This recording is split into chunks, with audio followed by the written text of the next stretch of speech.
You okay with that? Yes, I am. Just let's see. Here we go. It's feedback. Though. I got feedback on.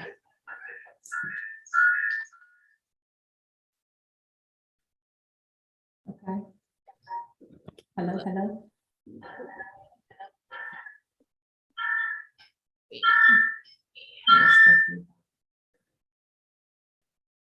Gwen, come on in.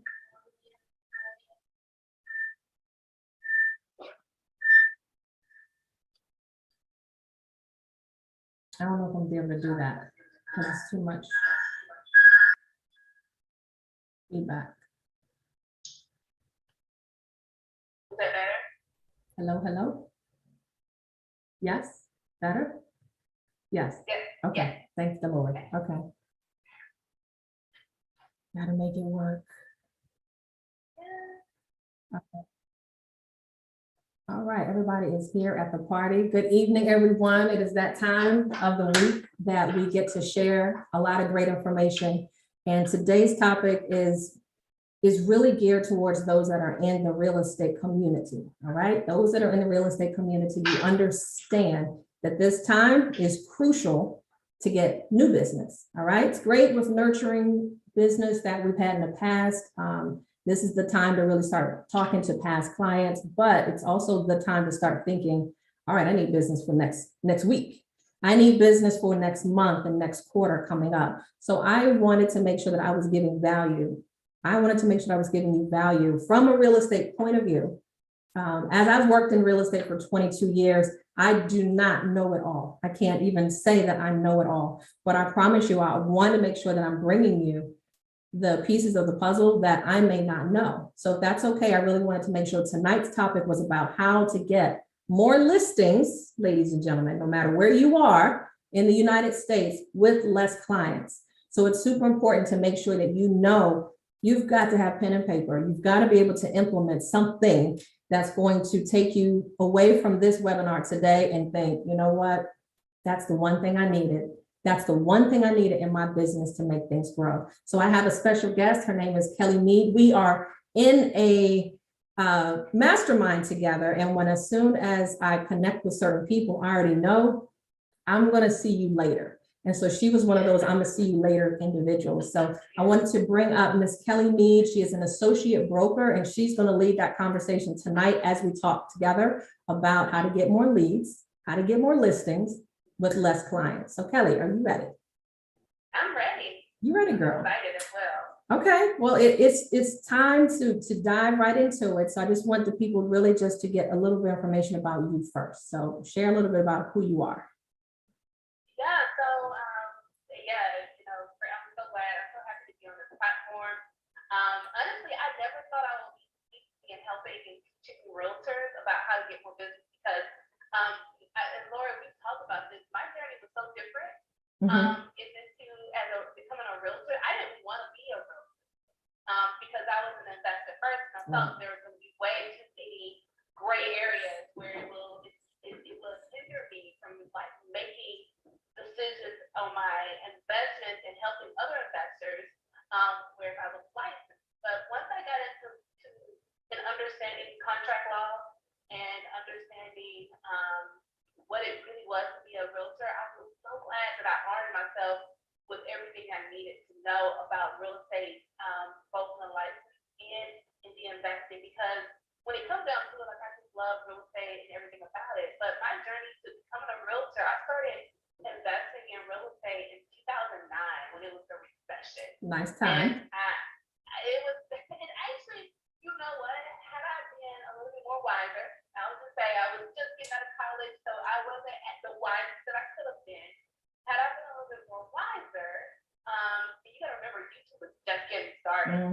YouTube, we didn't have limited information.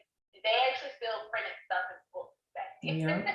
Who's doing that? So you had to actually go read and go get the information back then. But when I got invited to my first real estate camp class and went for a weekend.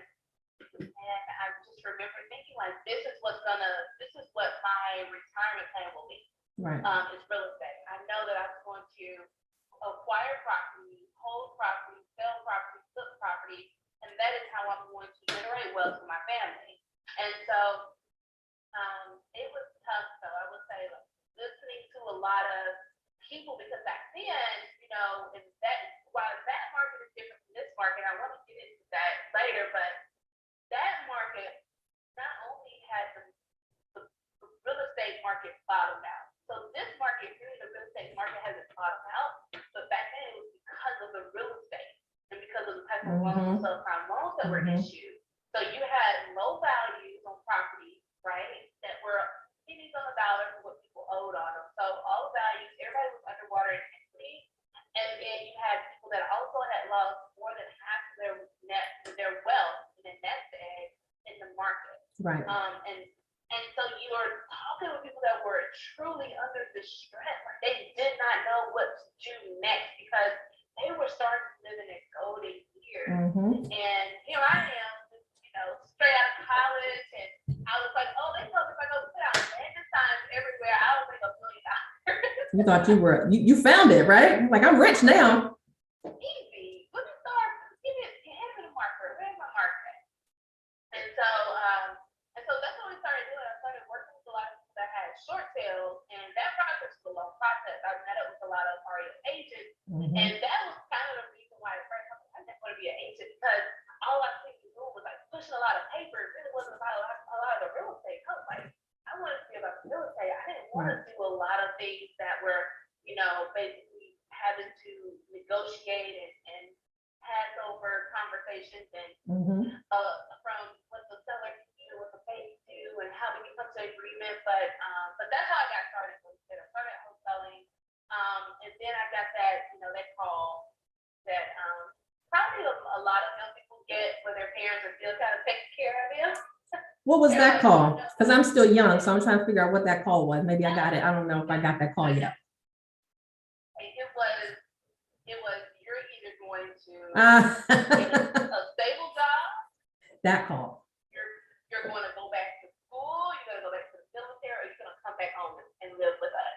Okay. And What you gonna do? I didn't want to do really any of it, but because I had did a couple of deals, but it wasn't consistent, right? It wasn't enough to keep the lights on consistently, and so I got a job. There's nothing wrong with that. There's nothing wrong with that whatsoever. I got a job in my field because I graduated in the fall of 2008 from college. Okay. When the stock market, the bottom fell out. What was your degree in? I had a degree, or I have a degree from Auburn in information management systems. Okay. And so MIS. So I was looking to do that when back then when I was trying to I was going to job fairs, and they were only hiring for like tech support and customer support, things that I could have been doing when I was in college, right? True. And so I got the job with the Navy, moved up to Memphis, and like you said, it was great for me having it because what it allowed me to do is now I have a W-2, now I have a stable job, now I have income coming in. She got money. Credit score, everything. She got money. Now I can go and purchase property versus, go and look for short sales and things like that. I can go and just purchase property because back then on the MLS, there were so many properties. Short sales were in abundance. And you can just go and just like take your pick, right? So that's what I did. So I started investing and becoming a landlord once I got the job with the Navy. So you got some properties, so you were holding properties at first. Yes. Got it. So I was buying. So when I was in Birmingham, I was wholesaling, and then when I moved to Memphis, and I actually had, a W-2, then I started acquiring them and buying them and holding them, and I did my first flip there, which was an experience. You said a flip fair? What's that? A flip fair. So I did a flip. I bought a foreclosure, and then I fixed it up. And then it's like the foreclosure was like cosmetic stuff. I didn't have to do anything other than like fix some termite damage that was on my house, but everything else was just like updating flooring, painting. We knocked half a wall out to open up the space. Like it wasn't anything big. Okay, good. That's good for your first one.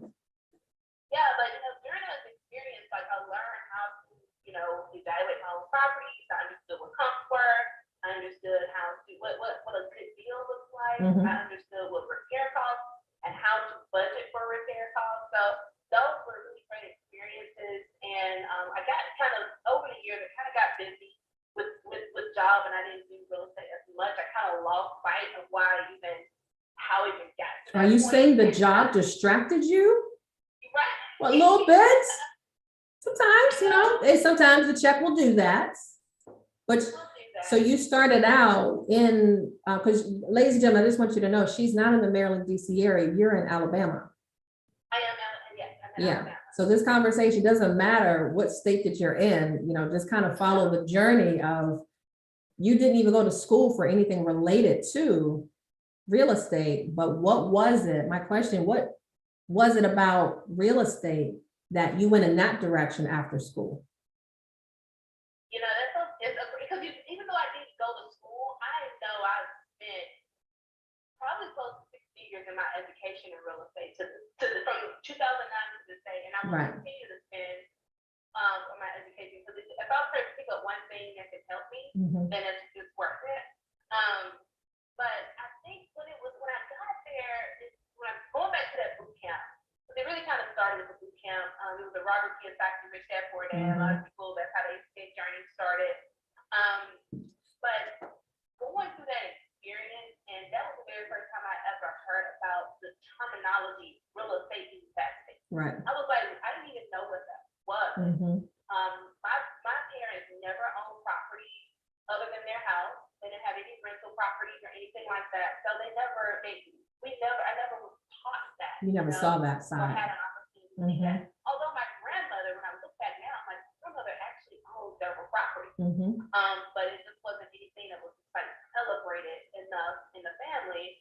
But yeah, so when they were going through the different strategies about how to acquire property, what it would do and how much money and how you can generate wealth, it was just intriguing to me. I just really fell in love with it. It's just a weekend, honestly. That's good. Just a weekend.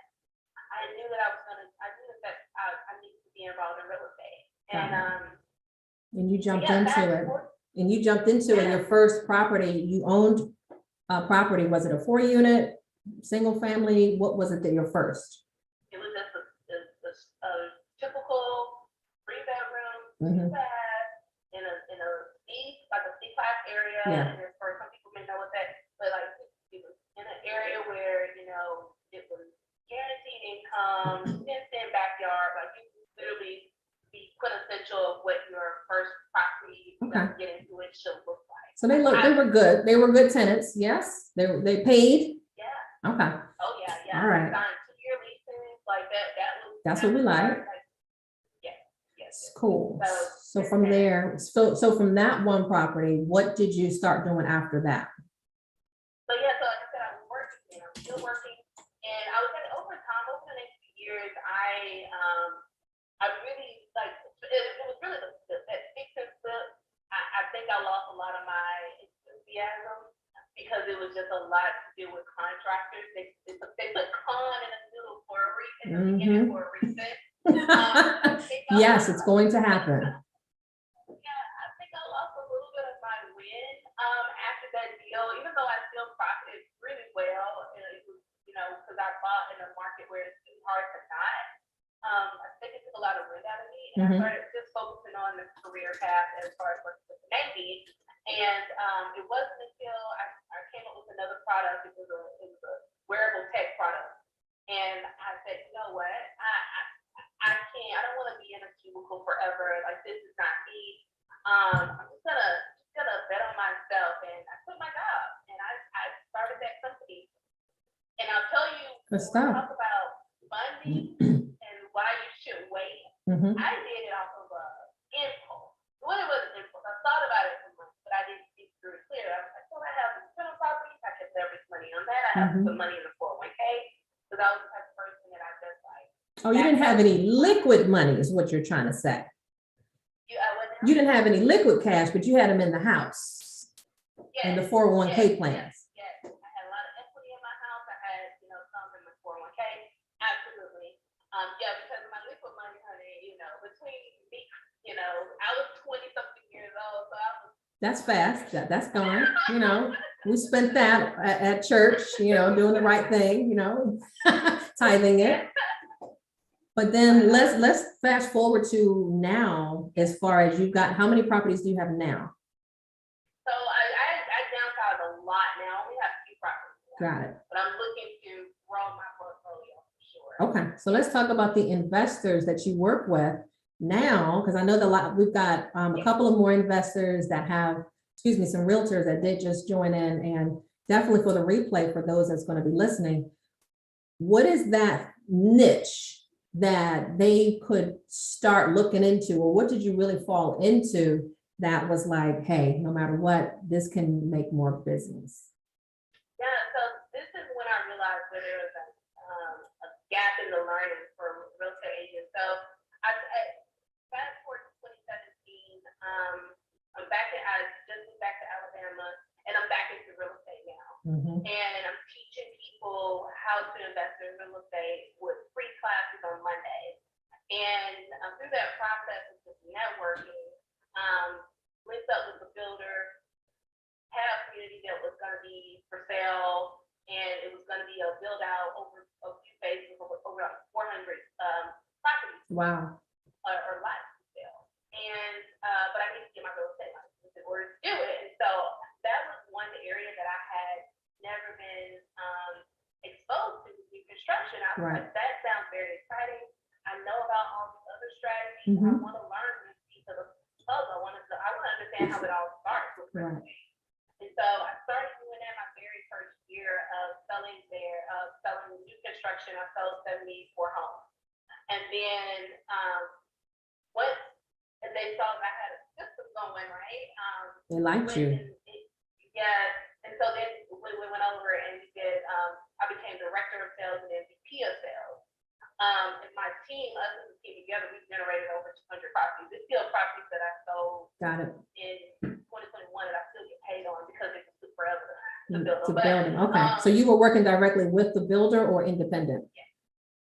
So I was working directly with the builder. Got it. Okay. Yes.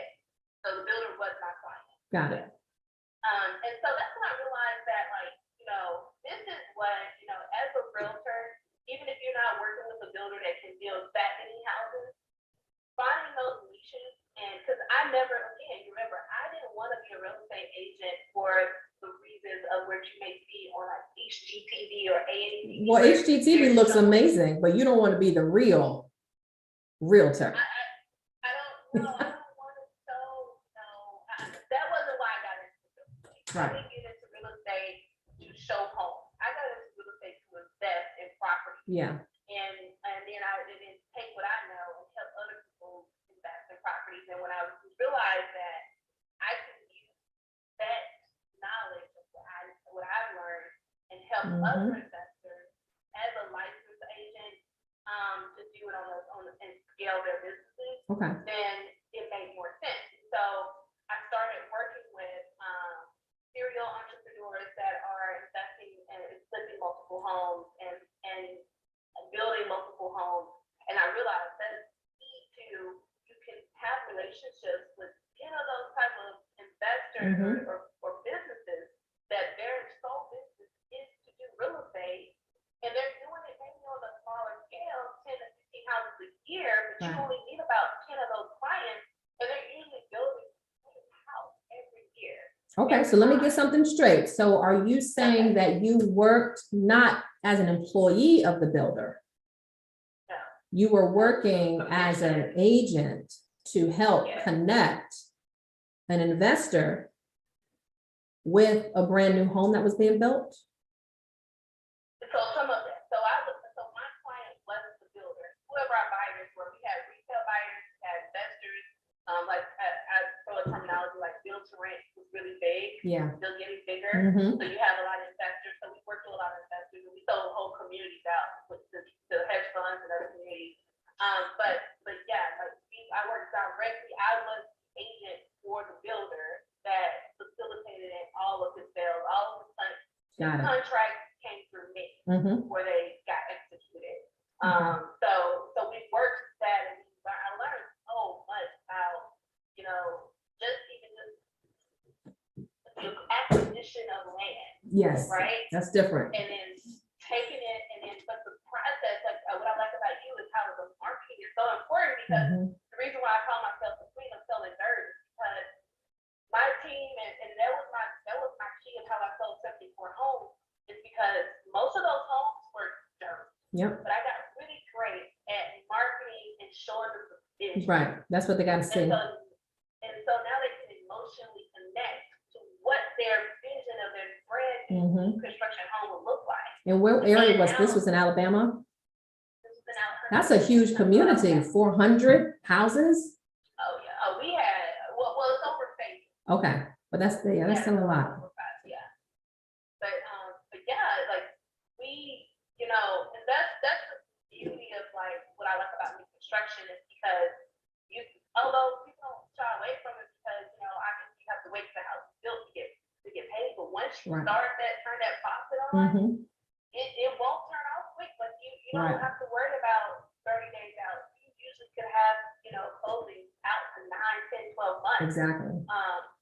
So yeah, so that's what I learned is like working, and then so although the builder, I was working with a bigger builder, right? It was still an independent builder, but he had started from Atlanta, Georgia, and expanded over to Alabama. So he was already a bigger builder, that was still looking to scale. But what I noticed is there were a lot of my investors that were okay with doing 10 to 20 houses a year. Mhm. And still needed someone that has the expertise as me or my team had to help sell their property, Got right? it. And they needed someone to understand how to put a floor plan together, to understand how to Mhm. explain the key features, to understand how to put together, option packages and design Right. packages, and how to price them out, and how to forecast pricing, and build it now, what it will be in the future, so that I don't leave any money on the table. It's surprising they didn't have a marketing team because normally they have sales agents that work in the office. They didn't have that. They had you. We were the sales team, so I Wow. was VP of sales and marketing. That's huge. And we had a director of marketing where they did all the marketing, and we had the sales team. So yeah, That is it huge. was a full. The builder I was with, it was a complete full on operation. That is major. So for agents that are in this area, we still have new construction going on everywhere. Oh yeah. Now with everything as far as rates, like I just recently had a client back out of an $880,000 home. He was like, this is it. I don't find any resales that I like, but that was the only house. Unfortunately, he wrote that contract back in the wintertime. And the house was supposed to be delivered in the end of this year. He had to pull out because interest rates were going up too much. So I see that now, just talking with a couple of lenders, is that in the climate that we're in, no, we're not dealing with programs that don't make sense like before. We're now dealing with, hey, I was approved at 3.5 and now the rates are double almost in some cases. So in those kind of cases, did you experience anything like that? Because what year were you mostly selling those homes? Yeah, 2020. I mean, when it was 2021, like when it was still getting. Oh, it was high. But we still dealt with. So and it doesn't matter what time or situation is, because we're gonna always deal with people that get approved for something. Life happens in between them getting their house built, and they may not qualify because all you're getting in the beginning is a pre-qualification letter.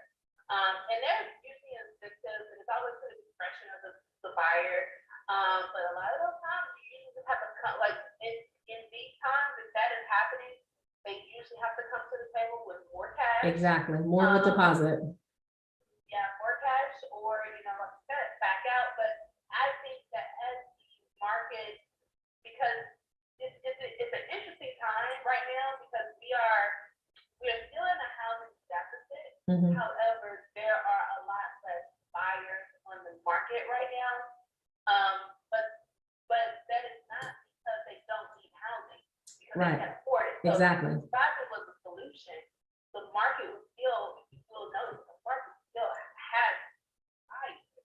Right. And so I do see what happened as the market started to bounce bounce back in the 2013 is when new construction really started to bounce back, in my opinion. You're gonna probably see some builders offer, especially your independent builders, offer some creative finance like options, or doing some owner financing where they just refinance the property themselves Right. and they sell it to buyers. You're gonna see some more of those kind of creative Mhm. or support or this type of incentives, because it's really tough to builders never, just remember, I saw this a lot.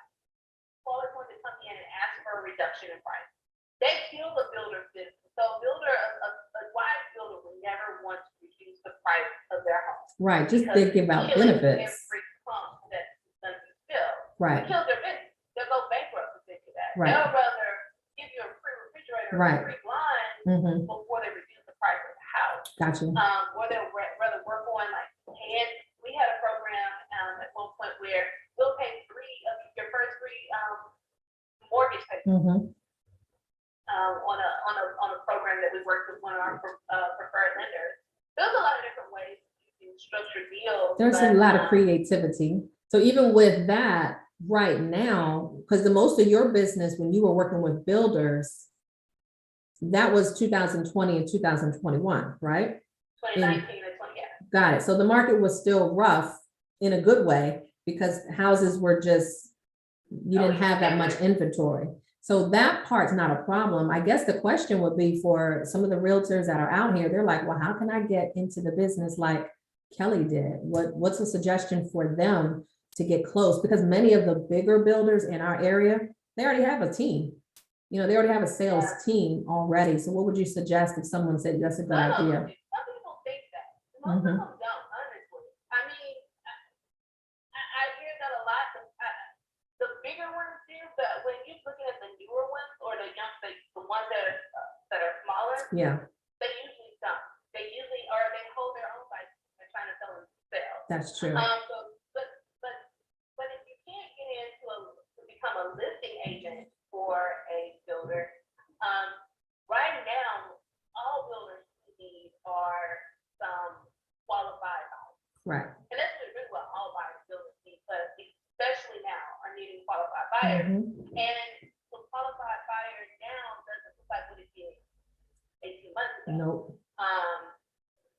Right now, what you're gonna see is a lot of buyers that have good credit, they have some cash, but based on the house that they really want, their DTI may not make sense. Right. That you may be too high to qualify for that $500,000, $800,000 house when they could qualify for it 18 months ago, but maybe they were not ready to buy a house back then. We're only ready in our own time. So what I would tell agents to do right now, since we are, in a buyer's market, I would start collecting all the information, sitting down with either the builders or either the on-site builders agents that have all the bigger builders, getting all the information they can from all the different builders that you like the most, that you're passionate about the most in the area, and then look at all the different products, because there's going to be some that are building townhomes, garden homes, starter homes, all the way up to your bigger family home. Collecting that information and then organizing in a way that whenever you have a buyer that matches that, now you know all the programs that the builder provides. Now you know that, and even put a little tidbit in their air. What would you think about a lease option program? You talk to the right builder. They'll be willing now. Interest, they just pay their fixed interest payment on a house that hasn't sold. Right. They thought would sell. Like, that's a good idea. Just about anything.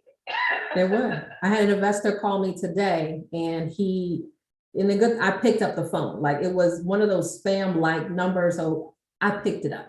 Good thing I did. So he's an investor who's selling a property in our area. And he says, do you have any buyers that you may be looking for that have not so much bad credit, but they just can't get traditional financing? So for people that might be self-employed, like me, like I am, and some other agents that are on the line that may be gig workers, that traditional income that can't be verified. He says we're doing seller financing.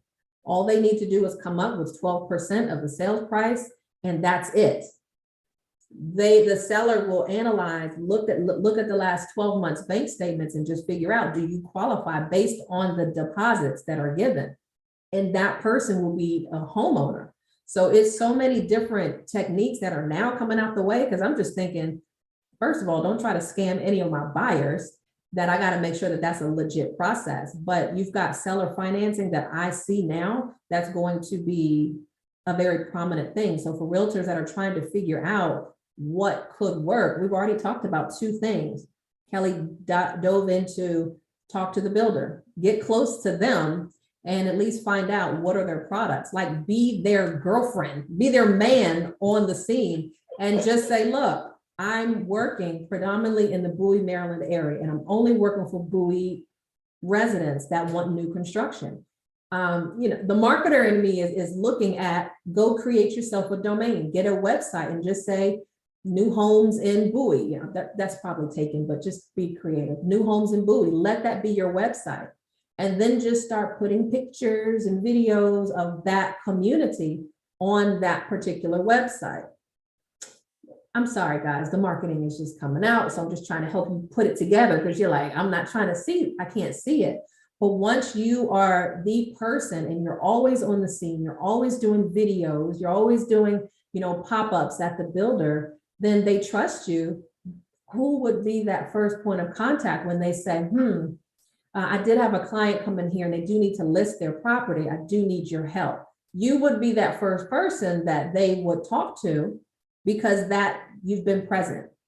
And yes, you're right, Kelly. I went to one builder and he had a salesperson, but at the same time, he was like, here are all our images. You can do what you want to market this community.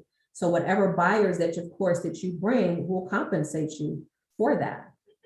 So I think I love it. I love that idea of doing that. And then also ask any of your seller clients if they're open to seller financing. I don't know if any of the builders were doing that. I don't think they had to, of course, in the last 2 years. But what do you think about the seller financing option? I love the seller financing option. And even if the builders are not doing it, there are other investors. That's why I love, I think every agent needs to be better at tapping into their investor network. Yeah. Because there's investors that invest in real estate in so many different ways. There are some that only want to buy notes. Yeah. Like, they only want to hold the paper. They don't care about the house. They don't need to see in their name. They just want to be the bank in the situation. Got it. So they Collective payments. because they usually have access to like hedge fund money or some other type of private money, and their pockets are really big and fat, and they just need places to put it. Yeah. And so they would just come in and see if you can finance it through them, where yes, the interest rates will still be higher, but they're not looking at BPI, they're probably going to look at your bank statement, they're going to look at make sure you're working. Make sure they're going to make sure that it'll be about the same as if you were to rent a property for your buyers. But you have a lot of private money, note holders and lenders that will absolutely work with people that you can't get qualified for the traditional and conventional financing, because it's tightened up a lot. Yeah. Tightened up a lot. So, and you go and tell them, I need you to hold a note, where you build network, and then you say, I need you to hold a note, would you be willing to hold a note for a buyer? Here is the profile that on a new construction house. So now they know that they're going to see a pay on the house, because the maintenance is going to be low. Right. A little higher, but I like it. The maintenance is going to be low, and it's just asking. It's just asking, because there's a lot of people in this area. I know in the Maryland, DC area, a lot of rich people here, a lot of wealthy people here. It's just a matter of who you ask that specific question. And I think when most people think of real estate, like the one reason why you didn't get into real estate is the one thing that a lot of us are doing is the day-to-day. Well, do you want cabinets, or do you just want nothing? Do you want granite? So you don't want to deal with that part. You're looking at the bigger scope. There's so many moving pieces in real estate. So one way that Kelly was talking about was no matter what area that you're in, and it doesn't matter if it's a condominium, if it's a 4-unit, a single family home, it doesn't matter. It's that communication with the builder to find out do you have a sales team? And, are you open to working with other outside agents? And just find out what can they do. That's who you want to give you business, because they have people coming in every single day. They have people calling every single day to get new construction because buyers can't find what they want out here.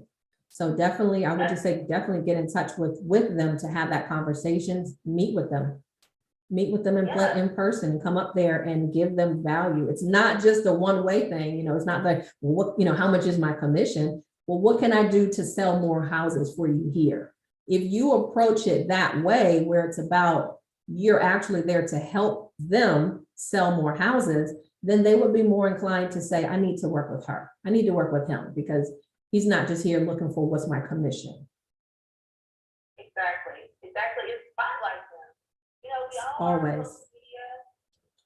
Put them into your prospecting where you are spotlighting. If they have one-side sales agent, you with them to have conversations about what's hot about that particular floor plan, or why that community is amazing to raise your kids in. Spotlight them, create rapport with each of these companies, and continue to follow up with them. Right. Because there may be something that comes on the market or is about to get finished, get a CO on a certificate of occupancy. Because I tell you, when that starts comes, they're ready to close in that property. Right. And if they don't have a buyer lined up, Right. you want to be the first person that they call if that is the case, because you want to be able to always have a waiting list Right. of buyers Right. that may not qualify for finance. If they don't qualify for traditional financing, because that's the other work that you're doing. You're working with other investors, you're working with builders, that if something comes up where I have a client that has big credit, that has a fixed income, EPI or high or traditional and conventional financing, I just work them in some kind of way. Let's go make a deal. Let's go create a deal. Got it. You gotta get rid of structuring deals for your clients and buyer agents, especially in this market. Good deal. I like that. So how would a realtor start to, I shared one idea as far as maybe get a landing page just specifically for that community, and then just monitor the activity. Because if you ever look at some of these pages, you guys have probably seen it, where you go to this one page and then there's a pop-up box and you got to put in your name, phone number, and email address. Well, that person, whoever's running that landing page, that website, they just need your information in exchange for the information that they're giving you. So if you just had pictures of, this beautiful community, this luxury community, or this condo community, if somebody wants to get more information on that site, on that community, then they have to drop their information in order to get more information. So I would say, if you want to talk, we can talk, because as far as the marketing, I can definitely help somebody get a page together for that. But what other ways can a realtor get buyers to want to get to that community? So I would be on. Super important of leveraging your social media, but also getting valuable content in your email. So your email should just be about, just a couple sentences. Are you ready to buy? Are you ready to buy? Right. It's about content heavy, giving value, educating them.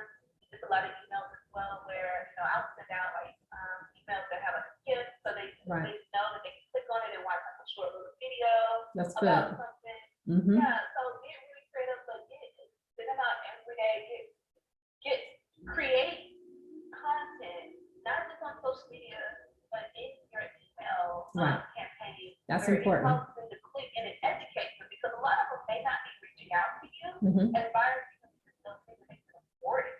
Right. It's just your responsibility to show them how they can afford it. That I don't do deals the traditional way. That's how you set yourself apart. Definitely. It's pretty easy. Are only going to do it based on, we're going to work with you, your credit. Come back to me in about another 18 months, maybe 30 months, whereas we'll figure out credit, we'll get it, we'll work at the same time, but let's look at some other options of how we can get you into our home faster. Got it. I like that. You got to set yourself apart, because one of the things that when I am coaching realtors, one of the things is I ask, who are you? Who do you serve? I'm a realtor. Okay, you and 3,000 other people, what do you do best and what sets you apart? And one of the things is really just getting your mission statement together as far as who you serve. One of the things I know when I first got started is I was like, I'm a first-time home buyer specialist. I'm like, okay, I'm taking everybody 7 days a week. And then I started niching down where I was working with less than perfect credit customers. So when I identified who I was working for, I helped less than perfect credit customers become homeowners. Once I identified that, then those type of people were coming because there's more people who have less than perfect credit out there. All right. So if I could get, so that's why you got to think outside the box and not run into, well, I just want to deal with the people who have 680 and 700 credit score. Well, how about you work with the ones that have 600 and below? 600 and below. Did you know that you can become a homeowner with a 600 credit score? Like if you were to do that as a landing page, you would get all these people. I need more information, more information, more information. Now you've got a buyer's list. These people are now on your buyer's list. So it's about now just stepping out. There's no cold calling needed. You didn't have to call. You put the information out there of value. Hey, if you have less than a 600 credit score or a 580 credit score, you can purchase a home. Find out how. And that, I'm sure you guys have all seen that. Kelli, I know you've seen that kind of advertisement everywhere. And when you're up in the middle of the night and you're like, that's me, or you're up at 8 o'clock, just trying to get through, trying to figure it out, then you're going to develop your buyer's list from a need out there. So what other things that people can attract? What other things can realtors start to do to start attracting a buyer's list? Yeah, start asking, are you paying whatever market rent rate is? Are you paying $3,000 a month, but not a homeowner? Mm-hmm. Let me show you how. Because I promise you, especially with the owner finance, the seller finance, some of the least options, where they know they're in their house, but they're buying it. Right. Taking a while to buy it. If they're paying $3,000 a day in a month to stay in an apartment, and they know by working with you because you have leveraged your relationships with builders and with other investors that can carry notes or can help others get into their dream homes and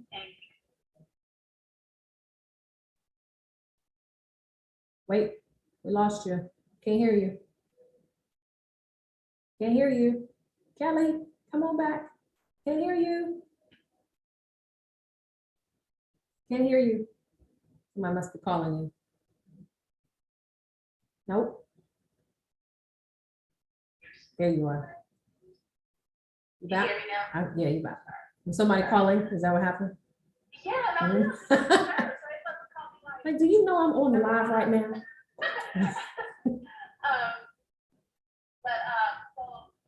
So I don't know which part I pronounced, but if someone is paying $3,000 a month in rent and they don't own, they're not looking, they thought that they're only going to pay if they thought that they could not afford Right. a house. Those are almost the buyers you're working with right now because you're going to leverage your relationships with builders and with other investors that are looking to help people have home ownership that have private land, where they can invest and carry the note. You're going to work with those people to now, instead of a $3,000 a month rent payment, they have a $3,000 a month mortgage payment. Nice. And so those are the people you want to work with. Got it. So I like the what you're thinking, but some of them might be thinking, I don't have any investors that got money like that. So how do we get access to the investors with these notes you're talking about? Because they obviously have deep lines of credit or they have assets that they need to invest in. So how can we get close to someone who's got the money? Who got the money? Who got the money? I love that. We need that private access. So how do you get access to the private money? I'm gonna go through what I call my dreams. It's an acronym, and that's where, and I'm just go through it really quick. But dreams, D is for directory. So you can always find, honestly, going through your real estate, your local real estate investors meet up, and they're always going to be directory for someone that knows them will be in that directory. So Got it. you always want to look at that and do a simple search. And then your R, recommendations, right? Referrals, recommendations. You want to add other people that are investors, you know, because if they have ever flipped a home or ever bought a rental property, they know someone Yes. that is buying it on a larger scale. So the referrals and recommendations, ask for the introduction. And then you want to look at events. You want to go to real estate investing events and meet up, because those obviously they're going to Of be course. around.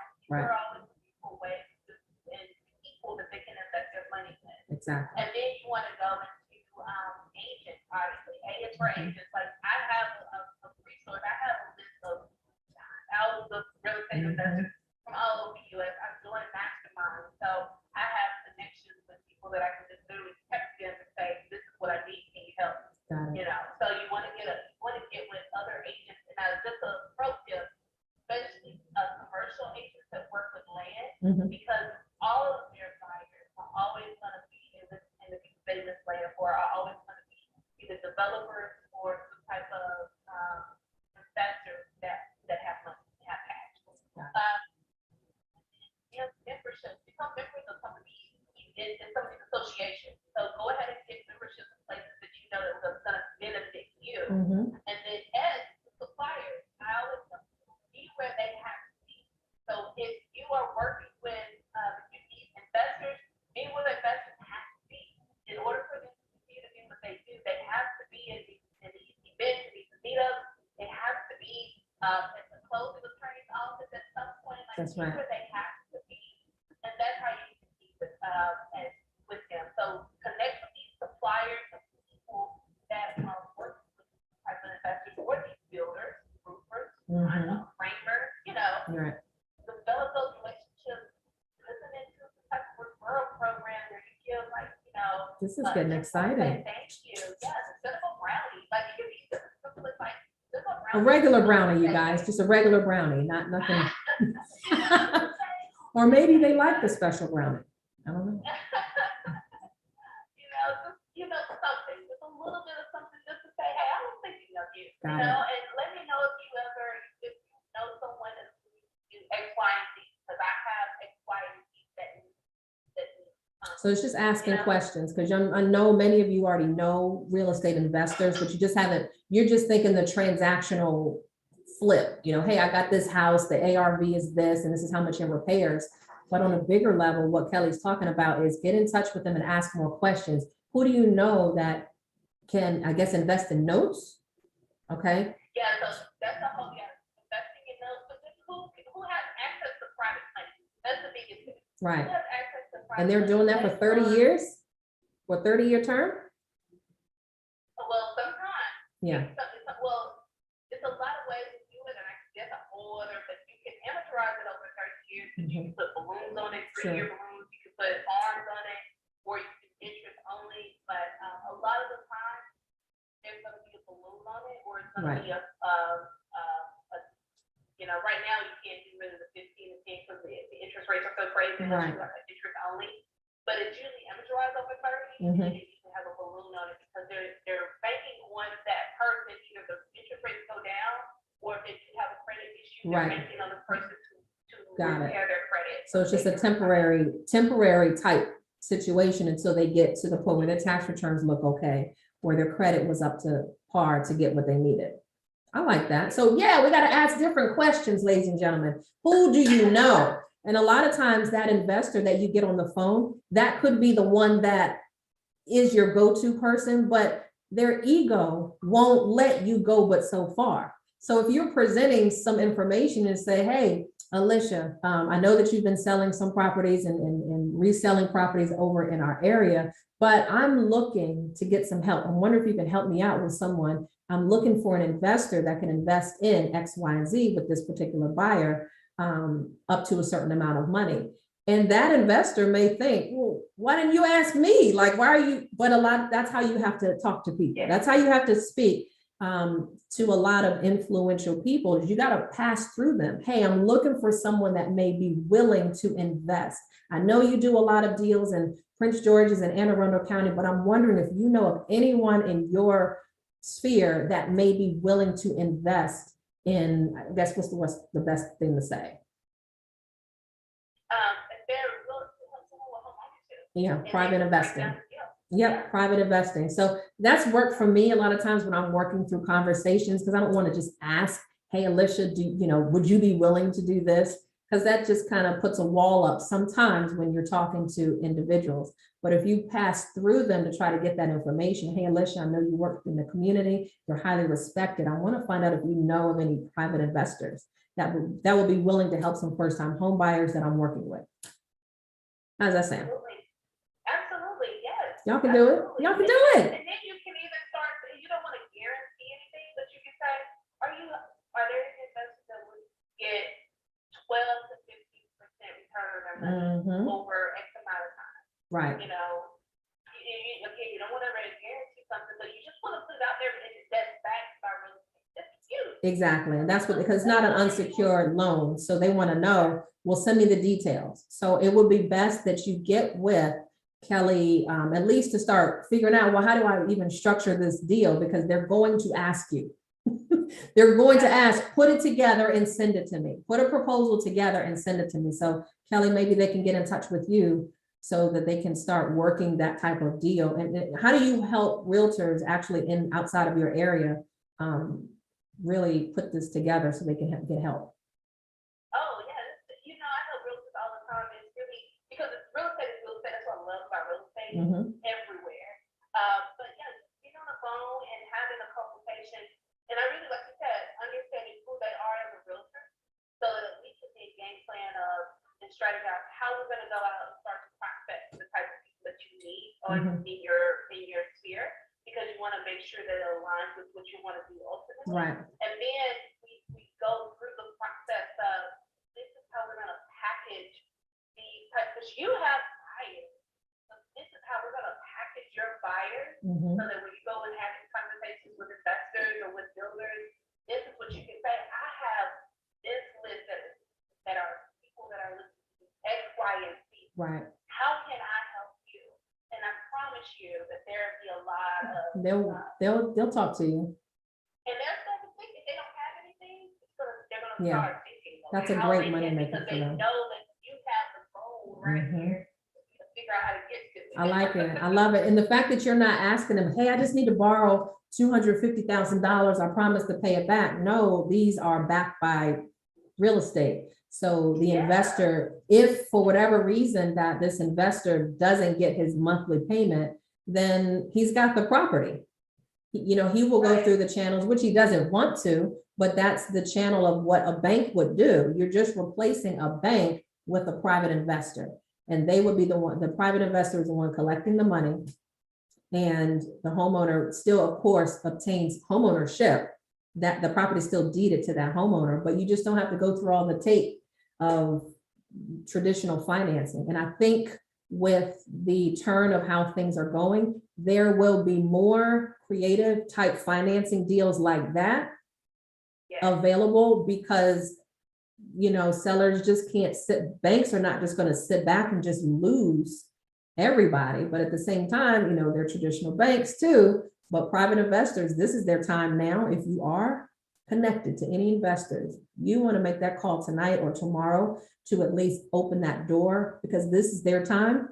Like when Kelli was looking at short sales, when it first happened, that was the time to get in on the market. Now, private investors, they've got access to lines of credit. They've got access to their own equity funds, and they need to make more money. And that's all they're here to do. So I love it. So how can they get in touch? Yes. Oh, yes. So you can just simply text me. My number is 205. Make sure I put in the group. You guys make sure I'll put her information in the group. All right, go ahead. I'll type it in.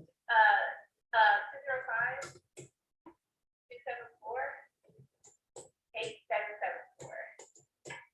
And just text me and tell me that you want to know what you're looking to do, and we'll set up a call. I'll send you a link to set up a call to discuss with you how I can help. I'm sorry, not 245. Sorry, 245. What did I do? That's my how you have several different office numbers. numbers and you don't remember. Okay, I can't delete it, y'all. Hold on a second. Oh, sorry. You put it in the chat box. Okay, go ahead. 205 245. 8447. Okay, I'm gonna use this one. Make sure you all copy this telephone number so that you can get in touch with her. You have some notes? Oh, we'll get to Bible class. Yes, you do that. Yeah, you're gonna definitely get some folks. I'm gonna be calling you because I want to start structuring some things because I've got buyers that are sitting still. And they want to be homeowners. Like it should not be where I couldn't buy because I wasn't ready last year. Like you can't tell somebody, well, you should have purchased last year. Like that's not the thing you want to say to a buyer. It's just you missed that particular wave, but we've got to see what's available at this time for you. And yeah, that deal that I had today, I'm just thankful that I answered the phone call when that investor called me. Because the fact that he shared with me that he has a deal, a renovated house, the seller is open to doing seller financing. And he said, the only thing I need is no criminal background, no evictions in the last 3 years, and 12% down payment, but the interest rate was 10%. Yeah. The interest rate was 10%. But when you take a look at everything that you got in there, and it was only bank statements that were used to qualify this particular person. They didn't have to go through loan underwriting, that deal was set. So it's a matter of getting those type of sellers that have a house to do it, that inventory, and then you've got buyers who are uniquely, in a position where they could be gig workers, they work for Fiverr, they work for Upwork. And a lot of their income might be up and down. It could be barbers, it could be real estate agents, it could be salespeople. So a lot of that income is up and down, but your deposits are still going into your bank account. If you've got that and you can show that you qualify for that house payment, seller financing is going to be the biggest thing out here. It is, and just to piggyback on one thing, is even though it's 10%, you just gotta, that's what encourages them to go ahead and either if they don't have to return credit, just as soon as the market starts to, the interest rate starts to come down, which I do believe it will in the next, I think the end of 2023, I think Right. they're gonna be down, where that's when you go and refinance, and now at least you're able to lock up that a property that was growing appreciation, have some equity, and now you have to refinance. Yeah, you have to pay for closing again, but I think anybody would want to do that if you get a 4% Get it in. interest rate versus 10. Yeah, but you're also not paying taxes also. So the seller still retains the HOA fees. They're still paying the taxes on it. That 10% is just you in that note. That's it. It's just that money. And there's no other closing costs except that 12% of whatever price that you all agree upon. So you just got to take a look at it. If it's your time to buy, you'll figure out when your time is to buy. Kelly, thank you so much for all this. Definitely for the replay, I'll make sure that your number is put in here, your correct number, so that people can get in touch with you and talk with you. Is that a free consultation? Yes. Okay. It'll be a free little phone chat for about 30 minutes, see how I can help. And if I can't, I'll tell you. And I'll still try to make sure you can walk away with something that you can go and implement. You will. And then at the same time, if you all need to discuss anything as far as any marketing tips, you certainly come to me because I already got your webpage already helped and designed out. So just let me know if you need that type of help to help with the marketing part. Then we got you covered. Either way, I think we got you covered. So I just want to open up for any questions that some people may have before we exit things out. Alicia, Vivian, Michelle, you guys have stayed through here. So does anyone have any questions? Or on Instagram? I don't have any questions. I just want to say thank you. It was very helpful. So I really appreciate the information I received tonight. So thank you so much. You're welcome. You're welcome, You're Michelle. welcome. I hope you got something brand new that you can at least start Yes. thinking about. Yes. So Okay. thank you so much, ladies. Good. Real estate entrepreneur is a big word. So use that. Kelly started out simply by going against the grain, and look where she is now. So a lot of the things that she's doing now, it's not the day-to-day transactions. You don't have to stay in just the day-to-day transactions. Pick a lane and stay there. Pick a lane and just dominate the hell out of it, and just know no one else, just think, no one else is doing this like me. All right. And then you walk into that and you just think, I'm the only person that does this in my community. There's no one doing community pages anymore, you guys. There's no one doing that. So if you specialize in that, I don't care if it's a resale community, if it's a brand new community, be the person in that community who has a web page where people, if they're looking for Lanham, if they're looking for Bowie, if they're looking for Washington, D.C., your page will pop up with all the information and pictures and images and videos that you put on that website. Y'all, it's not hard, but it's just thinking out the box, okay? So you can definitely start to look at that, because what most people think is, I'm going to farm an area, right, Kelly? Remember that word? I'm going to farm an area, so I'm going to spend money to send out cards to homeowners. I'm going to send out cards to renters. That's cute and everything, but I guarantee you 90% of the people that's going to look for a property is going to be doing this online first. So you might as well have your web page up that caters to that person. I'm looking for homes in Bowie, homes in College Park, Maryland, homes in Washington, D.C., whatever it is, make that web page that. homesinwashingtondc.com, homesincollegepark.com. You get the drift. So definitely, if we need to connect, you can always connect with me, and we can make sure that we get some of the marketing things together for you. So I thank you guys so much for tuning in. Thank you, Kelly, for this. Did you have any other tips that you wanted to share or squeeze out that we didn't get in? No, I just want to say that if people don't go away from this market, there's going to be a lot of agents that are going to exit right now because they don't know what it was like, to work, get the sale. Yeah. They don't know just what I just gave you. Most people in the agent world would never even understand how to structure that. So don't exit the market. Figure out how to how to cater to and how to provide more education to your buyers, and you will succeed. You'll come out on top. You come out on top. I like that. So make sure you follow her on Kel's Way on Instagram. If you guys follow her there, and definitely her number will be dropped in here so that you can stay better connected to more. All right. She has 2 bills and are not paying competitive commissions. Are you finding that? Okay. So there's one question we had in here about the commission. Michelle said about the commission. I have 2 new bills and find that builders are not paying competitive commissions. Are you finding that? Yeah, there's going to be builders that are not paying competitive commissions. So I've heard a lot of different ways that some investors are, not investors, but brokers and brokerages are doing it, where I will tell you, if you give me access or give me first look at what's coming out, I will take a point off of my commission. Basically, some people do 1% off their commission. I don't reach commissions ever, so I don't like to speak to that, because it just doesn't make sense for me to ever reduce commission for myself. Right. But I know that you are basically saying, I will, take a percentage off of my commission if you give my client this, or, if you have me first look, just so that you can close the deal. I do have that. I think we're out of that market where we're going to have builders. Now, in some areas, I can't, but that's the reason why this market is so different, because every market is not experiencing a recession. Nope. Because shortages are just so high right now.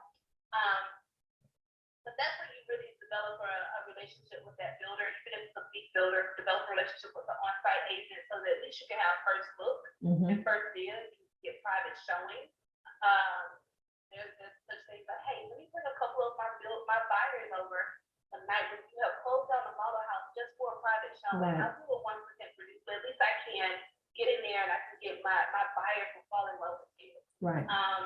So they're going to do that, and get something on the back end for yourself as well. And also, if that is a builder that is not driving all that you want, then go on to another one. It's not to say that you have to work with that particular one. You're interviewing them, Michelle, just like they're interviewing you. And that's the main questions that most realtors ask when they pick up the phone. Hey, I saw this Vanderbilt. Do y'all have any more? How much is the base price? Well, how much are you paying in commission? Like, those are the typical questions, but your approach makes a big difference.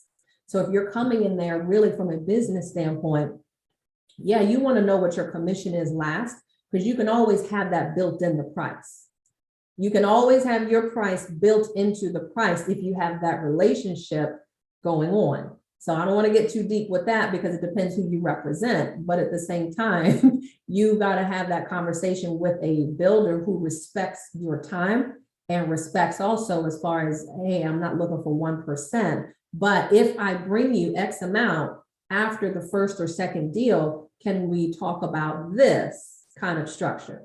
Some of the builders, the bigger builders, will increase your pay after you've given them some play. You got it? So you got to give them something rather than just going in off the top and saying, how much you paying me? Hey, after the first 3 deals, the commission should go here. It's a win-win. You can get it. But if it's not a builder that's going to say yes to anything, then say no to them anyway. Or do some or negotiate a free at a contract sign a bonus. Say, okay, I'll take a percentage off, but I would like to have a $500 bonus. If I bring you, especially if I bring you something like you just said with you, but just put it in the front end versus back end. Yeah. I've seen people do that as well, where they ask for a bonus. Contract. Just ask. Yeah. Toll Brothers, I know Michelle does that. So after a certain amount of deals that you give them, yeah, your pay will go up. But let's get in the door with the first one, even if it is 1%, who's doing most of the work on that deal? The builder is. So just think, it's not much work that you have to do with a new build client. Got it? A lot of the work is caressing them and making sure they get what they need. They're excited about this new build, but you don't have to do a whole lot of the work on that. So even if you were to get X amount %, that's 1% that you didn't have before. Go get another one and let's just rinse and repeat the process. So I think it'll work just fine. Yeah, don't turn anything down, obviously. Yeah, you're not turning anything down. And don't let that be the reason why you go and help that customer. If your customer really loves X builder and you're just like, they're only paying me this, don't just think about that one payday. There are a lot of times that we have taken an L on that to make sure that our client gets what they need. And that's most important. So just remember, it'll be a good setup for the next deal.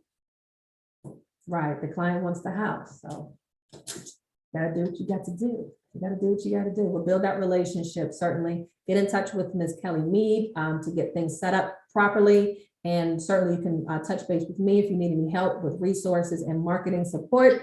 But I am out. I think you guys are good to go. You guys will get the replay tomorrow. So certainly if you are on Instagram and you want to get this replay, this live is not going to be up long, but if you want to have the actual replay, make sure you come over to my link in my bio and register. That way tomorrow when the replay goes out, you will get a copy of it. All right. So thank you very much, everybody. I'll see you guys next time. Thank you, Kelly. Thank you, Lorie. Bye. Thank you, everyone. Thank you. You're welcome. Good night. Good night. Bye-bye.